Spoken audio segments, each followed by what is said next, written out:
Let's work on installing the 1,000 horsepower capable fuel system for the all-wheel drive turbo 1.8 Chevy Cruze project. Let's get after it.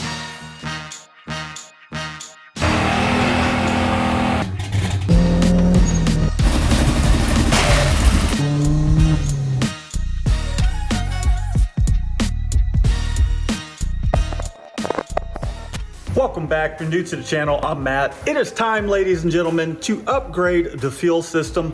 Let's go ahead and start out by assembling our surge tank, installing the pumps, wiring that up, and then we'll upgrade or increase the size of the fuel system, the line going from that surge tank up to the engine, and install larger injectors. Let's get after it. This is going to be fun. Okay. Let's pull this pump hanger out of here, and then we'll hang our pumps.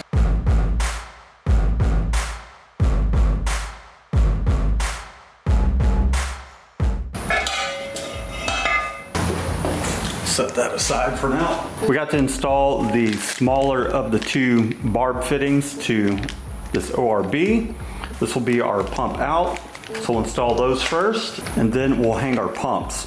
Numero uno, dos, and tres. Guess it doesn't really matter if I'm using this or not. Nobody's ever gonna see this.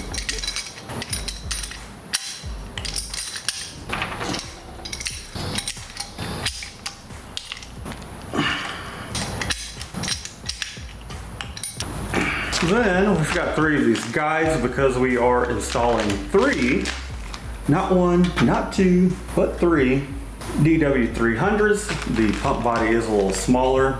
These larger holes are meant for the DW400s. So we just gotta press these in and we'll be golden. That's pretty easy.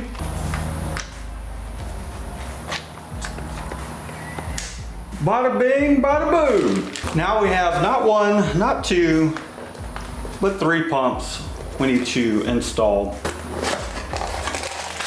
Here's one of them. We have all our fittings. We have all of our wiring, fuel hose, filter in here, although it did come with three filters. I'll probably use these here because they are a little smaller, it looks like. So we'll crack these open, and we essentially need to slide these pumps right on in here. Not push our sleeve out.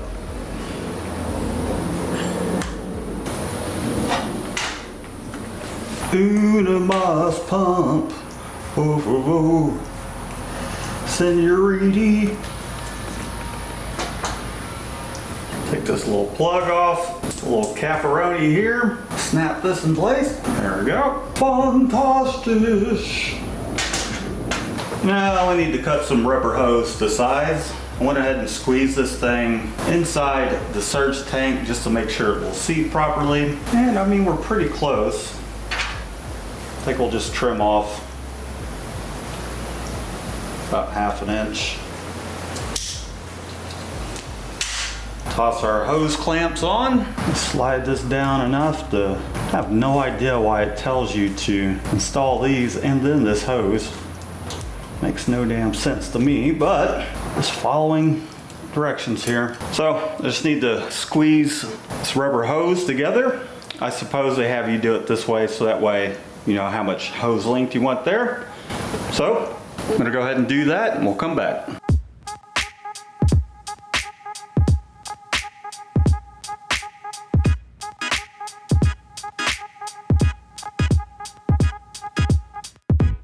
We got everything nice and tightened up.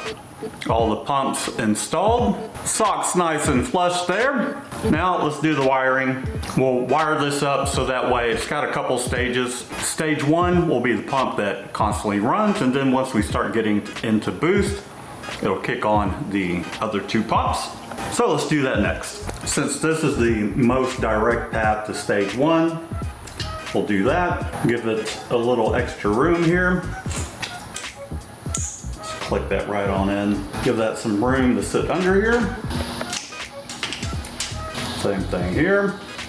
What size this is? 14 will get it. Take a couple of these guys and squish them on down.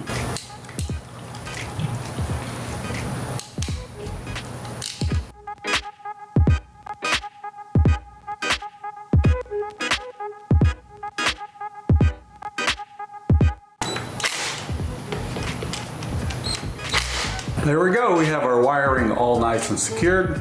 Now we can toss this into the surge pump tank. Think of a bob. I think I might install it like so.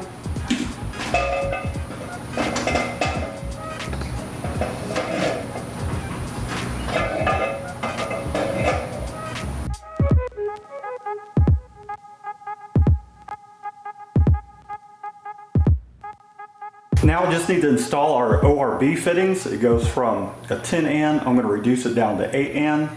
These are 8 AN, we'll reduce them down to 6. This is our pump out, a couple returns, one to the gas tank, one from the fuel rail, the other is a feed.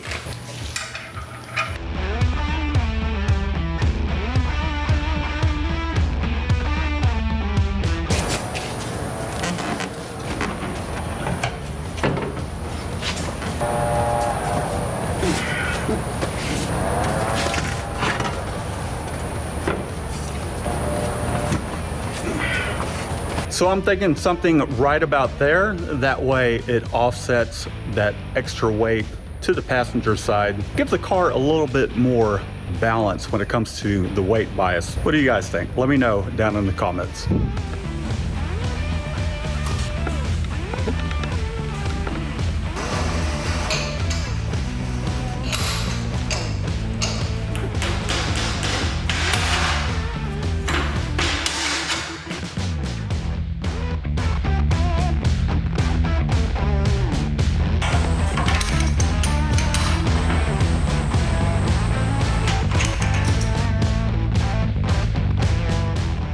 This looks like a good spot to me.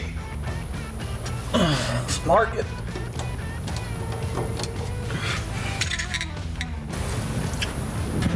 Okay. There we go. Let's see what size these holes are. Drill away.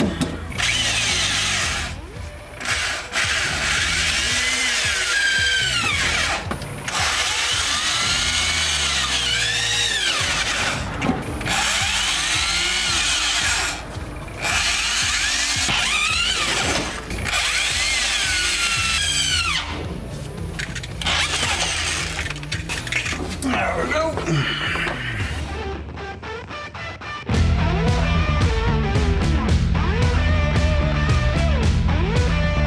Here we are underneath the car, just to kind of give you some sort of reference. We can see our access holes, and we have this heat shield here blocking the way, in which it used to be for the exhaust. Huge exhaust was here. However, we just have this section of straight pipe here. So what we can do is remove these mount points, and we can cut it right up about here, getting rid of all this extra heat shielding. We don't really need it. And we can run our fuel line along the rail here where our filler neck is at. So let's get after it. Fit these pin snips up in here and start doing some cutting. All right, what I'm thinking we can do, I just have the feed line coming out of the surge tank, just kind of mocked up. We'll drill a hole right down about here.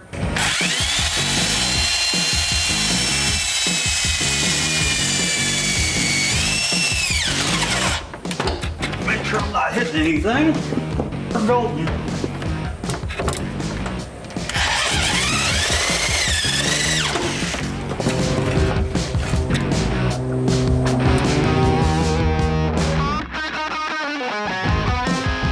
Well, shoot, Amazon just showed up, dropped off my grommets, so go ahead and install a grommet.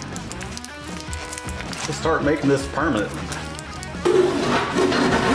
We have our line ran all the way up to the front of the car. Now I'm going to start addressing things such as the flex fuel sensor. We're going to install our Motion Raceworks splitter for the flex fuel sensor, in which it gives us about 10 AN worth of flow there, which I showed you guys in a previous video. So I'm going to go ahead and install that, start working on this stuff. So I'm going to get to that, and I'll be back. It's starting to get all nice and grimy. Good times.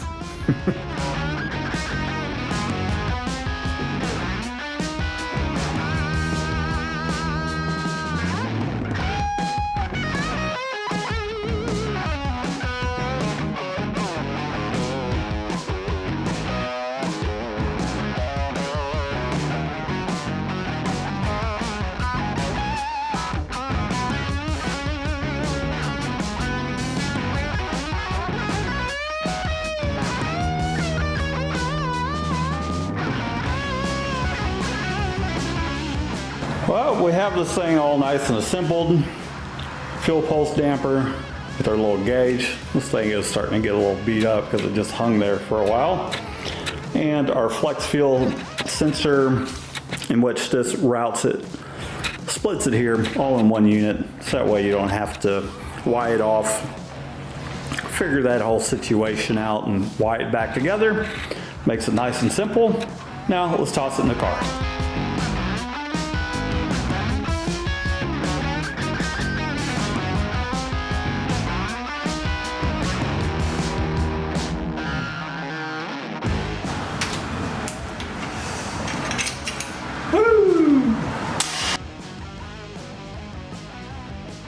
The next thing I can film assembling on the bench and actually show you, here is our fuel filter, because I am going to combine that along with this fitting here, which has a little hole in it for our pressure sensor.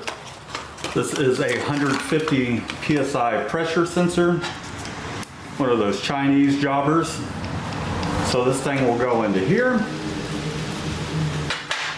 We've got a couple ORBs that will go into our filter. So let's go ahead and start assembling this stuff. So we'll put our little O-rings on our ORB to AN fittings. We'll have something to hold on to it with. Let's crank these down. Make sure it's nice and snug.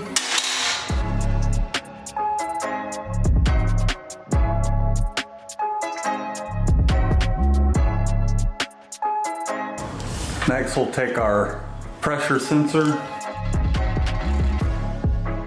Here we go. A little dab of that. Toss this right on in. Snug this thing down.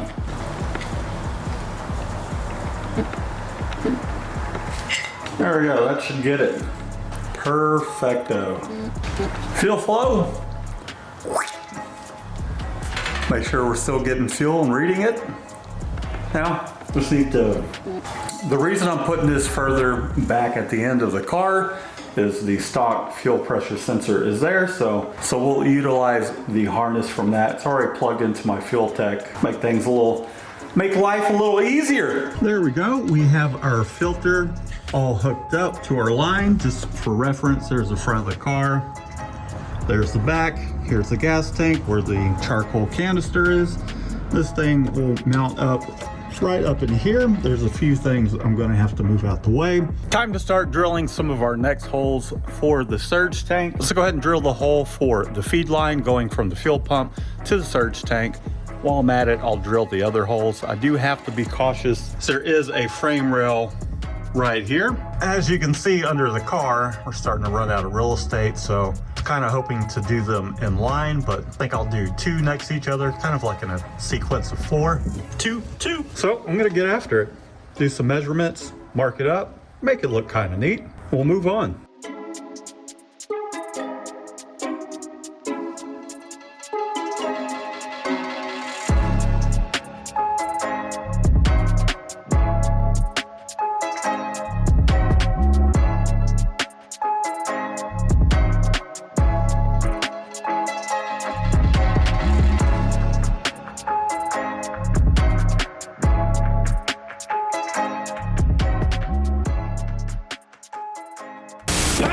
We got another piece of the fuel puzzle in for the Chevy Cruze.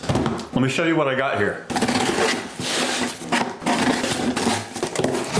All right, this is a pretty inexpensive looking piece, but it will do the job. So this will replace the fuel door on the fuel cell. I would like to keep the stock filler neck, however, we'll focus on that later. I just want to get the thing functional. We have a little gas cap, and this is meant to hang a single fuel pump with a send and a return. This is not a very nice looking piece, although it will do the job. Definitely need to tighten that stuff up. So this is for our wiring to pass through. It's got an 8 in out and return, however you want to set that up. A little ring that goes inside the tank, bolt everything up. A couple of clamps to install our fuel pump. So we'll basically install our fuel pump at whatever depth we need it to be down inside of the fuel cell. We'll have that thing all the way at the bottom, making sure we get every last little drop. Then you basically just clamp on your fuel pump, send it through. I really didn't want to do an external pump. They're just loud. I wanted to keep the in tank set up. So this will replace that little fuel door with the metal piece. We'll see what the fuel tank, once it comes in, what it comes with. I'm not a fan of cork gaskets. Hopefully the fuel cell that I have coming in will have a rubber piece instead of cork. Keep the gas smell out of the car. The fuel cell is in. We got another piece of the puzzle. I also got a fresh cut. It was on sale at the garden center here locally, so I had to take advantage of that $3 fresh cut. Anyway, let's open up this package. Ka-chow! I don't want to slam this one down. I find it pretty funny doing that crap, but certain things, not so much. Let's see what a Amazon fuel cell, I think it was a little over $100. See what it gets us. And I'll leave a link down to this fuel cell. Not too shabby looking thus far. Here, let me get my elbow in y'all's way. Get all this crap out of the way. So it is a sump style tank, but we're going to do an in pump. As you saw in the previous clip of me unboxing that fuel cell hanger and how that will work. Man, this thing is light. It's definitely going to give us some weight savings. Oh yeah, so what this is a 10-gallon fuel cell. We've got 10 AN outlets here.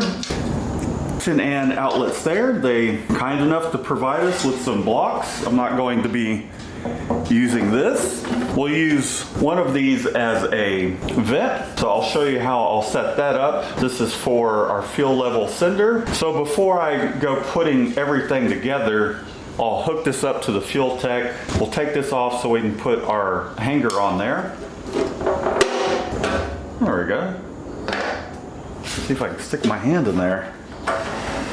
It does have some foam in there to prevent sloshing, but I can feel the fuel sending unit. This thing doesn't, there's probably about a couple inches of clearance down in there, which I guess is a good thing, so we won't run out of fuel.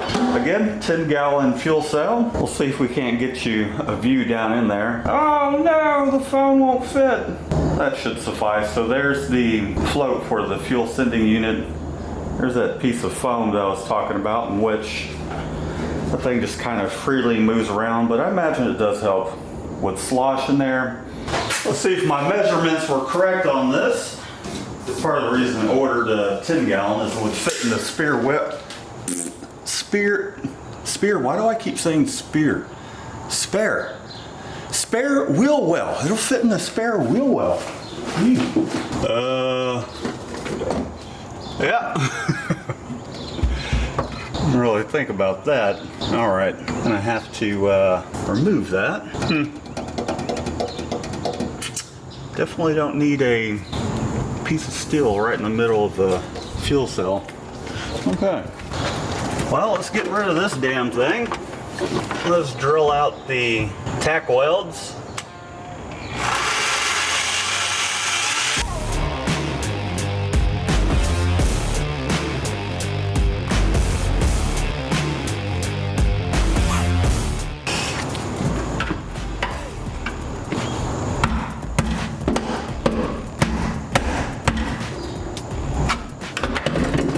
Well, that's no black. Oh. There we go. Oh yes. Hey, like a glove. The only issue is this floor is raised up, so we'll either have to beat that down with the hammer. Need to take a look under the car, or we can create some standoffs for these 4 mounting points underneath the fuel cell. We'll have our send coming from our fuel pump hanger to the surge tank, along with our return. We'll use one of these as a vent, the other we can block off, and I think that'll work fantastic. We'll lose some weight too, even though we're adding some weight with this all-wheel drive setup, but I'm sure it's negligible. Let's remove the fuel door.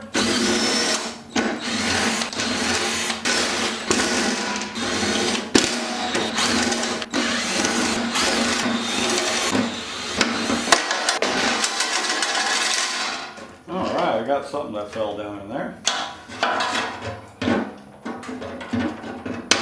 Little sealing ring. Use the one that came with the kit.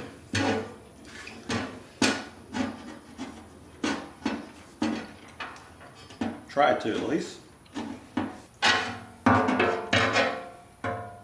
Yeah, that one does not fit well. Although it's going to be a lot sturdier. Looks like I'll have to take a little bit off so this thing can fit down in there. But what we can do for now is make sure this thing lines up. And it does. Take these other parts here. See how far we can put this thing down in there.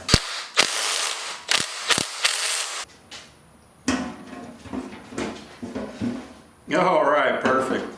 Starting to hit that foam. Take this larger fuel sock that we got the other day instead of the tiny ones. Gives a little extra life here. There we go.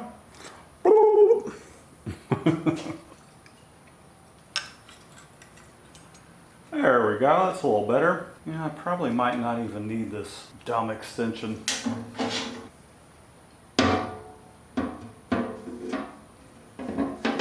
Got our DW300C, 340 liters per hour. A little fuel pump installed. You know, one of the issues I'm seeing, our fuel float comes here. Should be fine. Probably even raise this up a little bit. Go ahead and get rid of this, raise this whole thing up. Now, let's see if we can install the shortest run of fuel hose ever.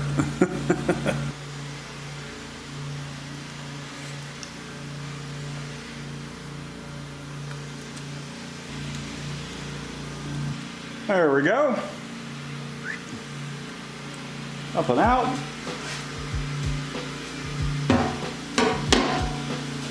Perfecto. Now we need to feed our harness through. Take this little cap off.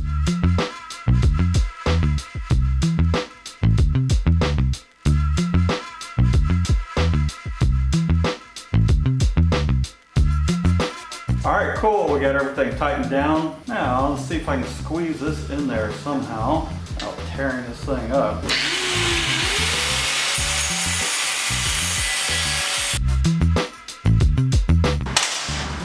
See if that helps.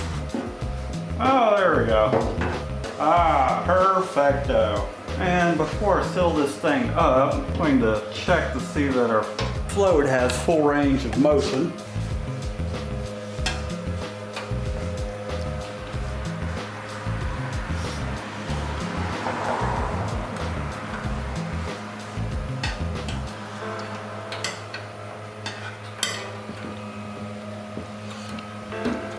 Seems like it.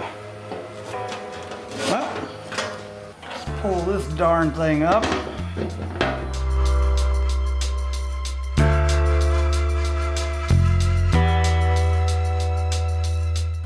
Fantastic. So we got our pump feed and then our return.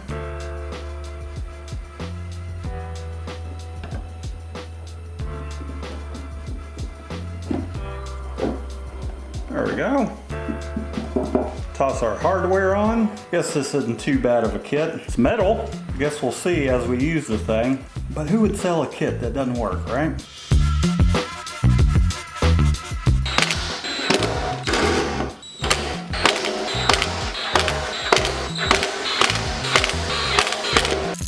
All right. Next thing we'll install is this rollover vent. So it's a vent, but also, in case you roll over, it's got a little check valve. This is 10N. I only managed to find this in 8. So we'll install a reducer, then our check valve. See that ball in there?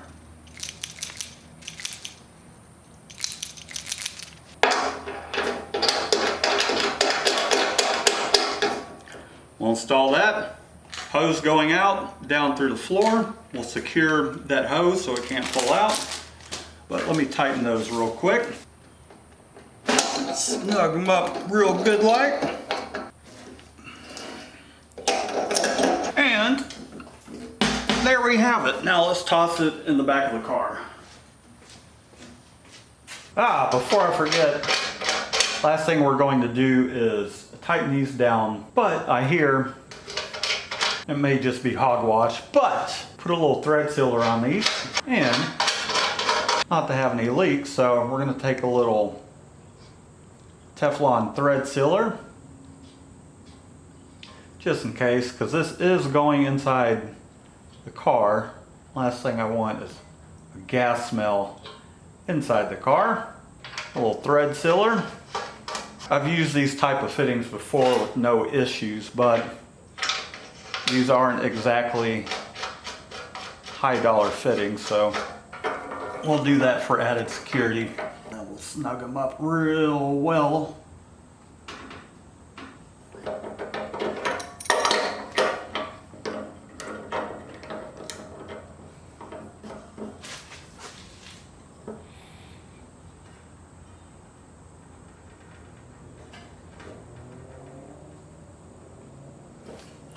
Okay, now we can toss it in the car.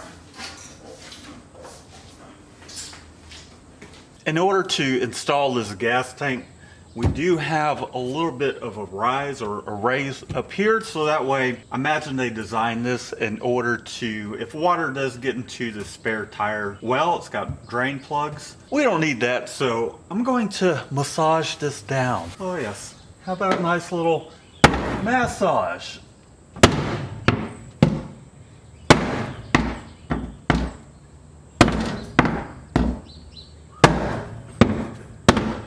I think that's massaged enough.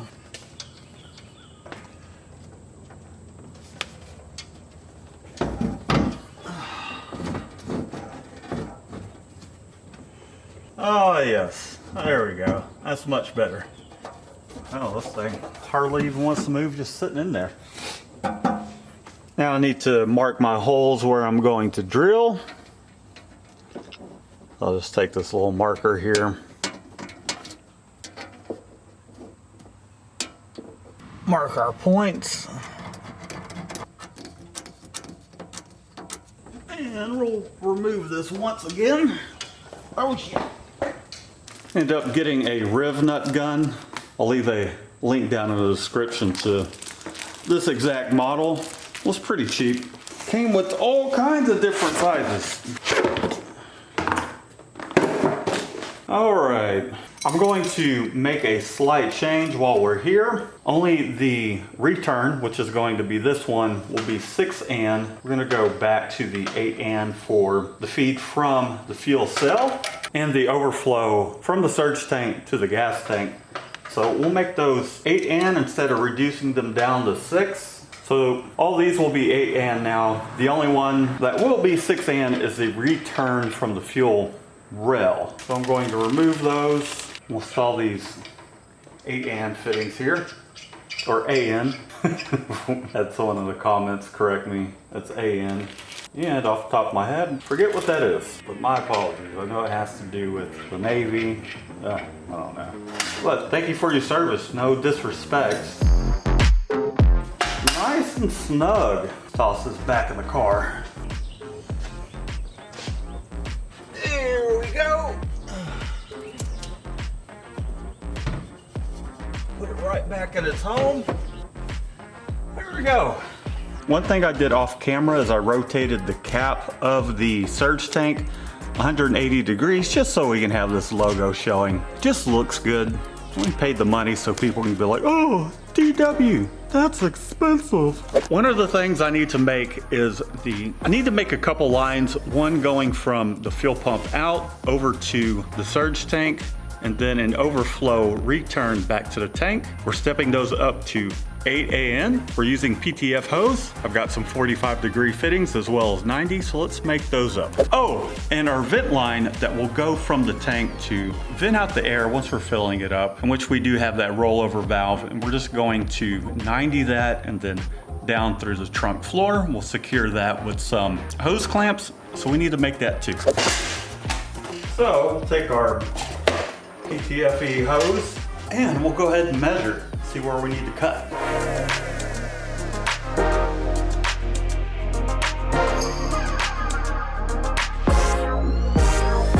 Got the hose in my AN clamp here, some soft jaws. Oops, you can see I got it's got a place for the hose to pass through. Some electrical tape just to keep this thing from fraying.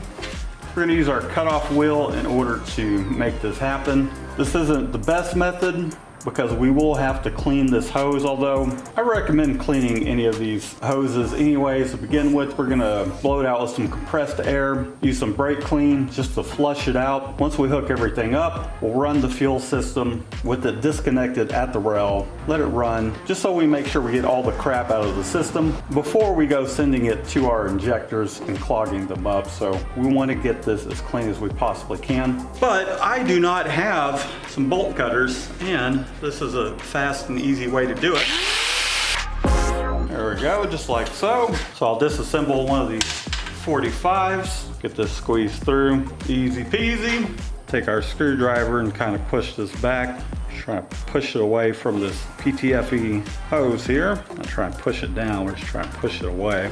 That way we can seat this little collar. We need to make sure that thing's flush. We'll take a little bit of engine lube for these threads. We're gonna be cranking down on these. And then snug this up a little bit. Just press this guy all the way in until it seats. Pretty easy stuff. Toss this in here, snug it up, and get our AN wrench. We'll tighten this thing up, bottoms out. Yeah, there's a lot of people that don't like doing this.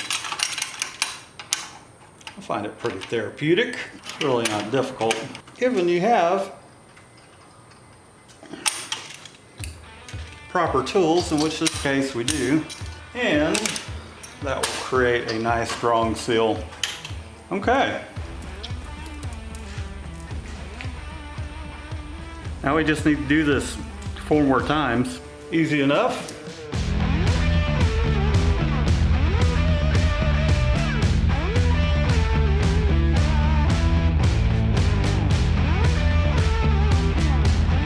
Then we just need to wire the thing up and we can fire it up. Well, as you know, we're in the middle of doing an all-wheel drive swap, so we'll get it plumbed and wired. We'll get functional. Get this little fitting on. Another one of these rollover doohickeys.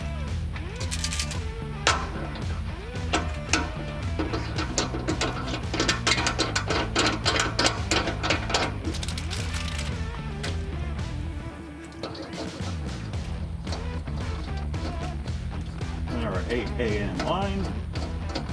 I'm going to tighten this down first. Scooch this over so y'all can see.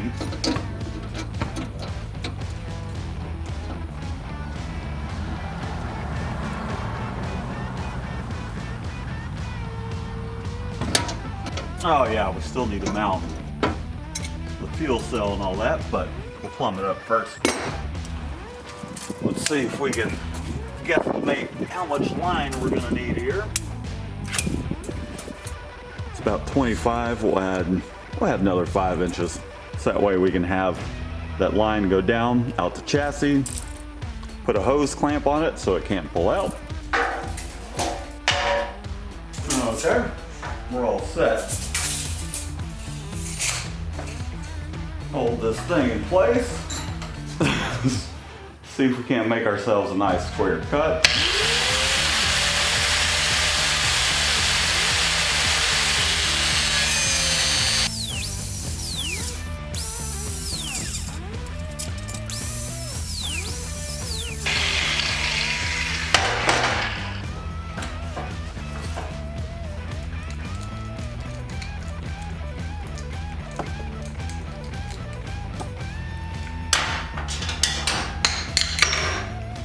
Fantastic. Love it when my tools fall on the ground. Slide this guy over. Give it some assembly sauce.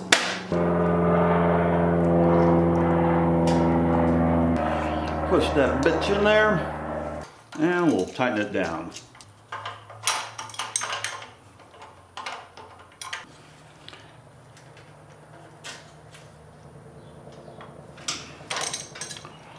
I had to open up my hole in the floorboard over there, larger grommet.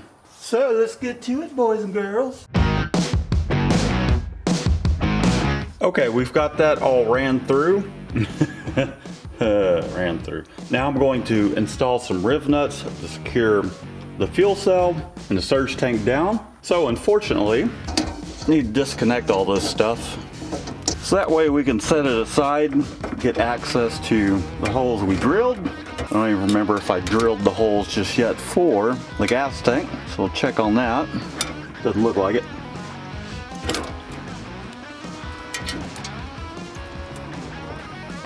So I'm gonna move this stuff out of the way. Install our riv nuts. I'm going to install 1/4 inch riv nuts. The holes on the tank and the surge tank are 1/4 inch. So I need to drill a hole that is 3/8 of an inch.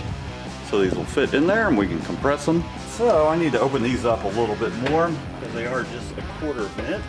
But first I'm gonna drill these out because I need to, on this other side we've got this sound deadening stuff. I need to move that out the way.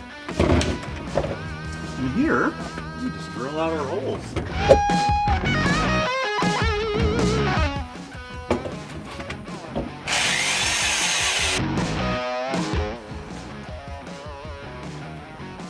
Need to clear this stuff out of the way so the riv nuts can sit down. Hopefully my big ass head's not in the way.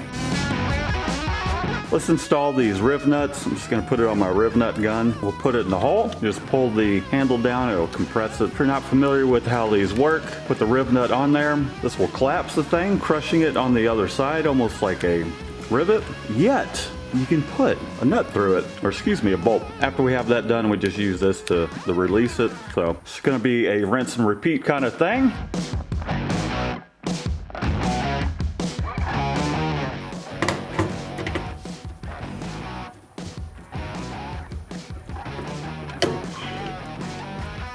Just in case you're wondering where Apollo has been, he's been around. He just hangs out inside. Occasionally I'll let him outside. He just tends to scare people, even though he's the friendliest dog ever. Some guy was walking his dog and he ran over just because he was excited because there was another dog. And that man kicked him because he was scared. Isn't that right, Apollo? Went to the hardware store and picked up what I needed to bolt all this stuff in. Just gonna put a little dab of Loctite on there. Lock washer. And we'll finally secure this thing.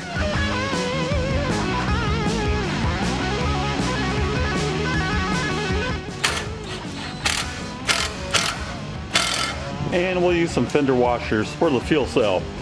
That's going to about do it for this video, so that way I can get it out today.